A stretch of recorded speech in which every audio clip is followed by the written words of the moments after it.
So we're excited to introduce our second expert, Tammy Stuhr, and she's known as the Courage Coach. I'd like to know more about that.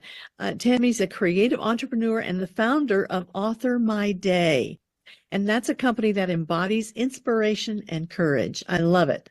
I love it, love it, love it. Alongside her entrepreneurial ventures, Tammy is a two-time best-selling author of a children's book series entitled Jax and Friends. That's JAX. And as a published researcher on servant leadership and success skills and a former university faculty member, Tammy has made significant contributions to the educational field. Her approach to teaching adults to coach children. I remember when I first read that, I didn't get it at first, but now I see what you are doing. So Tammy's made significant contributions to the educational field. Kudos to you. Her approach to teaching adults has been fabulous. She has a master's degree in leadership, education, and communication, and a bachelor's degree in training and development. Wow. Tammy's academic credentials speak to her commitment to continuous learning and growth. Living in Nebraska with her hubby, Scott, and their dog, Jax, of all names, Tammy's work is deeply rooted in her community. Today, she will share her insights on bouncing back from adversity. Whoa.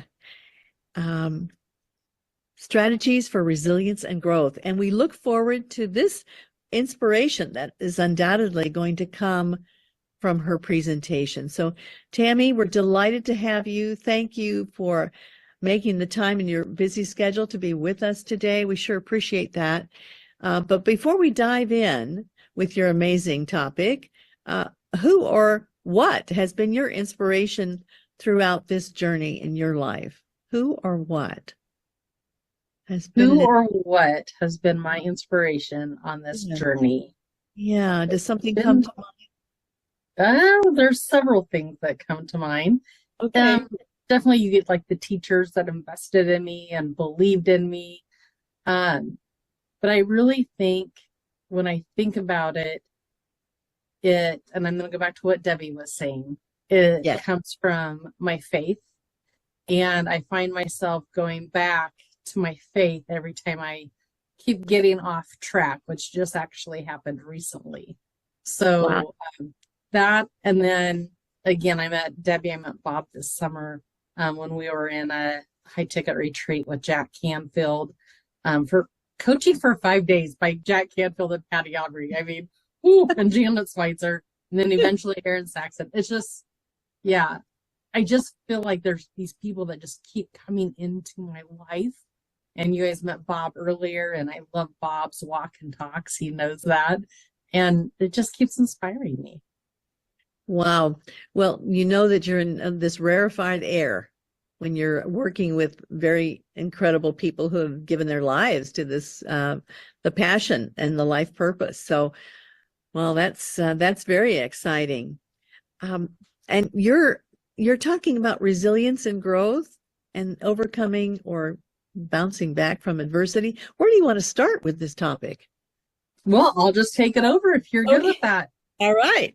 Awesome. Jan, 2 years ago, almost to the day, I would have never believed I'd be standing here because I woke up and I heard the dog in the trash. I jumped out of bed, went to the kitchen, put on my meanest mom voice, and complete silence.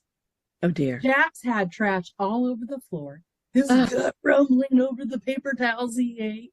And there I stood in silence. I had no voice. When I tried to scold Jax, nothing came out. No noise to match that mean mama face. Just my scolding finger waving at Jax. Jax couldn't decide if he should run and hide or give me a puppy hug. And with a little bit of trepidation, he went in for the "I'm worried about you, mama" hug. As a courage coach, I'm a hope dealer. I deal out hope all the time. I love the magic that happens when your heart is louder than your mind. And did you know, according to James Doty, a neurosurgeon who wrote Into the Magic Shop, There are far more neural connections that go from the heart to the brain than the other way around. This is where I believe courage lives. The signals we choose to let flood our brain are the signals of the courage muscle. Signals that take us outside our comfort zone, going to the brain to flood out the fears. It is not that the brain stops from producing fear. We just flood those messages by exercising that courage muscle. It is just like when we do a good cardio workout, our pumping heart sends that revitalized blood, waking up our brain. As I went through that first month of silence that I just referred to, and for the first 8 days being quarantined in isolation, I'm going to share with you today the self-coaching exercises that helped me emerge a better person, a person who would eventually turn in their resignation letter from a 20-plus year career that I loved.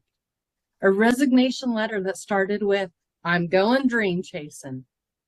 These 5 strategies I used for my resiliency and to grow my talents and follow my calling in life, and figured out that I had been teaching these same things for the past 20 years. The first strategy was to feel all your feelings, a concept I learned from the book 8 to Great, written by M.K. Mueller. Loneliness was the first feeling that hit me like a ton of bricks. It dumped on my virus-filled body. I was in isolation, and I had no way to talk to anyone about what I was going through. That first Monday when my family all went back to work, the house was, I gave myself permission just to sit in my tears and let them flow as long as they came. I just felt the loneliness, which you can imagine, despair filled my heart, my whole body actually. My biggest fear became my grandchildren would believe I didn't love them anymore. My daughter, son-in-law, and grandchildren, ages 1 and 3, were temporarily living with us. I was no longer going downstairs every morning to bring them up for breakfast, not reading books, not giving hugs, and they were getting scolded if they came near that isolation room. My heart was broken. I had texted my husband and daughter, "Please explain to the McKids," that's what we call them, McCoy and McKinley. "Please explain to the McKids that I still love them, that I'm just sick." They kind of blew me off. Nobody could sit where I was at. That first weekend that they were all home was really tough. I heard the McKids calling out for me. I heard the pitter-patter of those little footy pajama feet outside my bedroom door. And I heard the books hit the ground when they gave up hope that Gammy was ever going to read to them. Then my world really came crashing down. McKinley, the 1-year-old, was so desperate for Gammy's hug. She opened up the door to my isolation room, a door she had never been able to open before. It must have felt like she was pushing a mountain over with her little body. As she came into my virus-filled room, all I could do was back up. All I could do was shake my head no. All I could do was say nothing, but give her every indication that I didn't love her as I put up my arms, refusing her. All I did was say nothing. And in the silence, I hear, "Gaga up, gaga up." I backed up out the front door, leaving her staring at an ice-cold glass door pane between us. And then, just to confuse that little body and that little heart a little bit more, I started pounding on the doorbell. My daughter came running upstairs and scolded her for, in my mind, and probably in her mind, trying to give Gammy a hug. Despair turned to anger. Anger turned to action. M.K. Mueller talks about how Martin Luther King Jr. wrote his infamous "I Have a Dream" speech on his angriest day. Well, most people think that this was my first published book, Jack's Dreams of Heaven. But really, it was still sitting on the shelf waiting to be published. Because the book that I ended up writing that day was my Gammy lost her talk. This was the book that I printed off as I sat right here in my office writing that story and printing it out. The whole family was now down in the basement, the gates blocking the McKids from reaching their grandmother. And I sat this freshly printed book down on the couch. And I texted my husband, "There's a book on the couch. Read it to the kids now." As I tell fifth graders this story during my school author visits, one boy asked, "So you yelled at your husband over text?" Yes, I was that angry, feeling all my feelings. I yelled at my husband over text. My daughter and husband came upstairs to find this book. My Gammy has an owie, and it is in her throat. The owie stole her talk, and I think gave it to this goat. My Gammy has an owie, and I can get it too. So I stay away from Gammy, which is making me feel a little blue. And it goes on talking about the things that I do with the McKids. And now they can look at me in front of the window and sing and dance and play and put on a show for me. And then it ends with, "We will say a prayer that Gammy's owie goes away soon and brings my Gammy's talk back before June." My 3-year-old grandson came over to the door, which is a sliding glass door, and he looks up at me. He goes, "Gammy, you have owie? I prayed for you." You feeling that feeling? I was feeling it too. The feeling of joy. Did you know that a feeling only lasts about 5 minutes or less? So if you just allow them to surface and experience them, you are allowing yourself to be resilient and grow towards your dreams. On the other side of the coin, if you experience joy, like holding a baby for the first time, and you grab your phone or ask someone, "Hey, could you take a picture?" You just cut the feeling of joy down. Feel all your feelings. Feelings often come up in dreams as you sleep at night, which leads to tip number 2. Keep a dream journal. The answers to your adversity often lies within you. Your mind processes the hardship you are going through while you sleep, as your subconscious talks to your conscious mind. Dream journaling can help you find meaning in all of this. For example, I had a dream I was being pulled out to sea, and a person in authority position in my life was up on the beach with his kids, relaxing by a campfire. He refused to help me or even acknowledge that I was being swept away to drown. Finally, as my screaming could not be ignored anymore, he yells at me, "Stand up! Just stand up!" In my dream, I put my feet down. I stood up in what was shallow water. So I took the dream journal and I worked this process to figure out what all this means, which, by the way, I believe Bob will eventually put this. You have a free copy of from me. But I worked that process and I learned to stand on my own 2 feet and take 100% responsibility for myself. See, I had been struggling for 6 months, going to a monthly board meeting that just left me devastated every time I left. People just with not a good heart, not going in the right direction, and not treating each other well. And then finally, after this dream, I went into those harsh meetings with an attitude that I will stand on my own 2 feet. And it changed my life. It changed my health. It changed my graying hair and my teeth grinding habit. Once we use dream journaling to be resilient, our peace comes from navigating to our own North Star. Tip number 3, set your navigation to your North Star. What is your North Star? You can determine your North Star by visioning your next big old birthday party. Or if you're going to go there, your eulogy, I guess. What are the top 3 stories you want people to tell about you? Not things you want listed in your obituary or in your biography, but stories. My birthday was last week, so I got to think about this. And what I wanted stories to be about me was, number 1, remember you need 3. Tammy inspired me to use my courage muscle when. Number 2, Tammy believed in me. Sometimes when I didn't even believe in myself, her belief in me led me to. And number 3, which, by the way, this somewhat came true on my birthday by this friend I would hope would say this. Tammy was there for me. When my mom died, I knew it would be a small funeral on that snowy Nebraska day. The family was already there, and so the door opening caught us off guard, and we stared.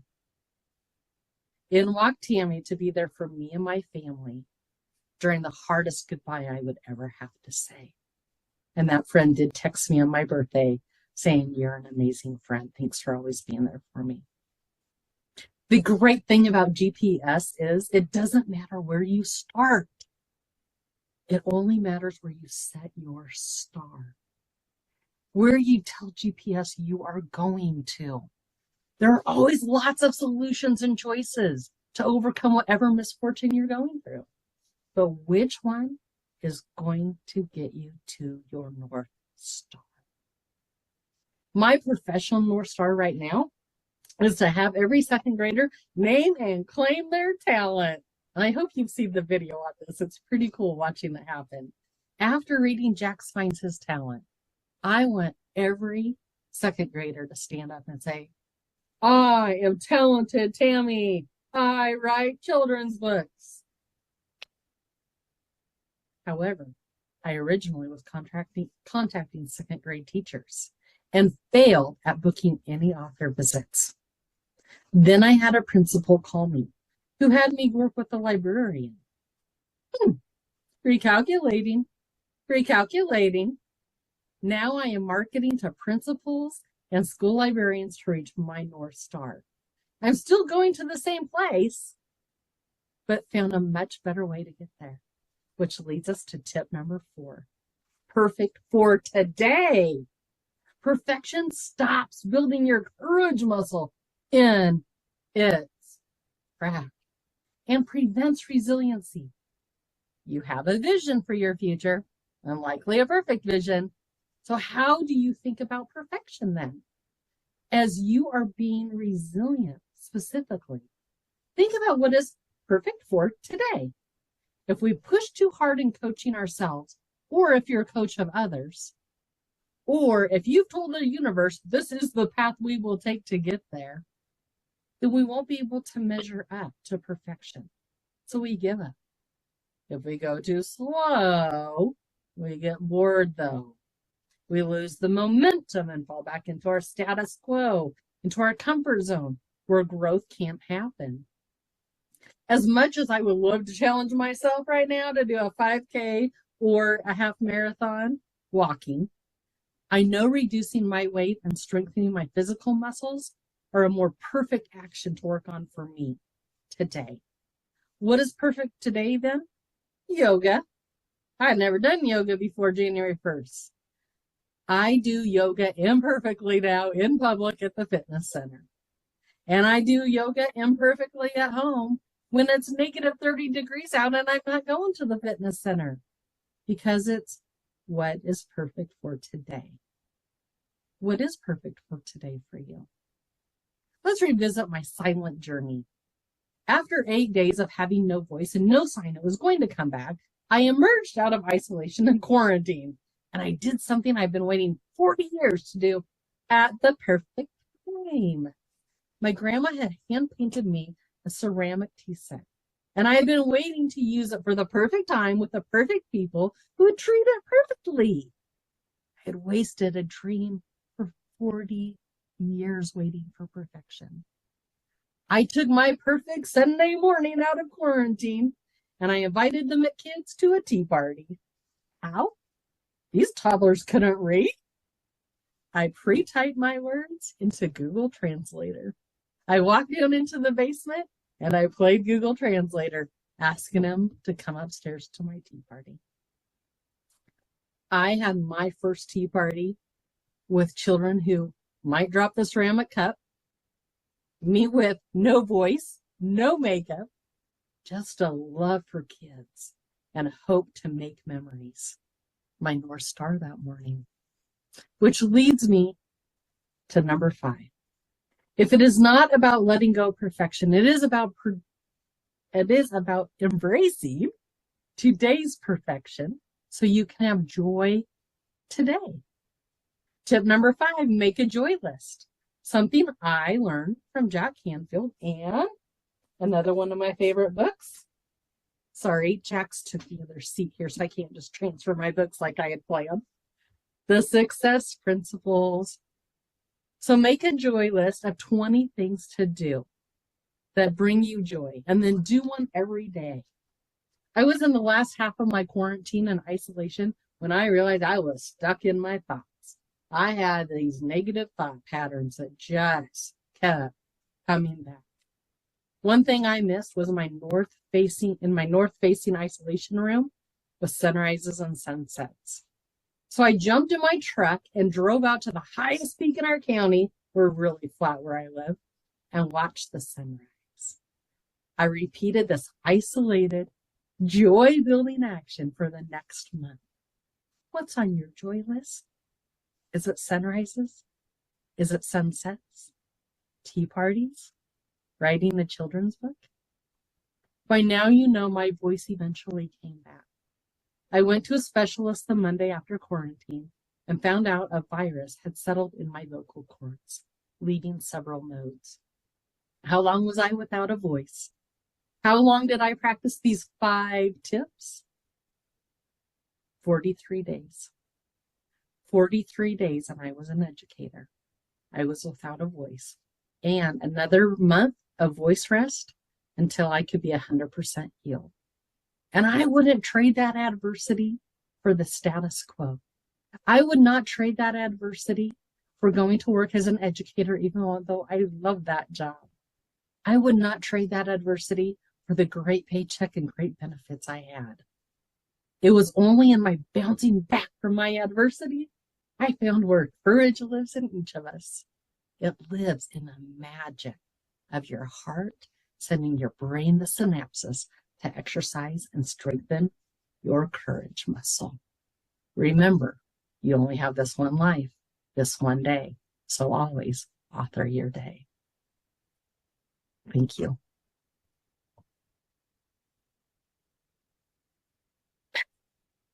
Thank you. Fantastic, Tammy. Fantastic. You've inspired us. Oh my goodness. There are so many things. I've taken full notes here. And I noted that you're real, you're authentic. The faith you got off track for a moment, but that is a foundation for you. Deal out hope when the heart is louder than the mind. Did I write that down right? Yeah, definitely. It's about hope. And like I said, what James Doty says is there's way more synapses that come up to the brain than from the brain down. And so you kind of have this stop sign. You're at this crossroads, and I'm doing a speech this weekend on this, where you can choose fear or courage. And when you're at a crossroads, you always want your courage to be right here. So it's your first option, and it gets you before you can get onto the road of fear. Wow. Fantastic. Just fantastic. I've got a plate of notes here. Tell the GPS where you're going. I love that. Right? Know where that North Star is. Yes. Believe this? Yeah, it's been absolutely great. I went ahead and dropped Tammy's dream interpretation PDF into the chat, so you have that.